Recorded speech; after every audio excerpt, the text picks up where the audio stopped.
সম্প্রতি ঈদ উপলক্ষে শনিবার ১৩২টি সিনেমা হলে একযোগে মুক্তি পেয়েছে শাকিব খান অভিনীত ও রায়হান রাফি পরিচালিত সিনেমা তাণ্ডব। এই সিনেমায় শাকিবের সঙ্গে জুটি বেঁধেছেন সাবিলা নূর। আর মুক্তির সাথে সাথেই যেন চারদিক থেকেই শুরু হয়েছে দর্শকের ঢল। হলগুলোর সামনেই উপচে পড়া ভিড়, টিকিট কাউন্টারের লাইন আর সিনেপ্লেক্সে মিলছে না একটাও খালি সিট।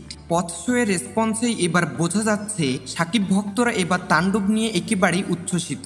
জানা যায় স্টার সিনেপ্লেক্সে ছিল ঈদের পরের দিন থেকে তাণ্ডবের ২৮টি শো, কিন্তু মাত্র ৮ ঘন্টার মধ্যেই দর্শকের চাপে সেই সংখ্যাটা গিয়ে পৌঁছেছে ৩৫-এ। বসুন্ধরা সিটিতে এক হয়েছে ২টি শো, সীমান্ত সম্ভায় ১টি, SKS টাওয়ারে ২টি আর উত্তরা সেন্টার পয়েন্টে ২টি শো। সব মিলিয়ে এখন শুধু স্টার সিনেপ্লেক্সে শুধু তাণ্ডবের জন্যই বরাদ্দ হচ্ছে প্রায় ৪৫ লাখ টাকার বক্স অফিস ক্যাপাসিটি। এমন রেকর্ড খুব কম সময়েই দেখা গেছে কোনো বাংলা সিনেমার ক্ষেত্রে। এবার তাণ্ডব কাঁপাবে পুরো দেশ, আর তাই মুক্তির প্রথম দিনেই হলে হলে শুরু হয়ে গেছে তাণ্ডবের রাজত্ব।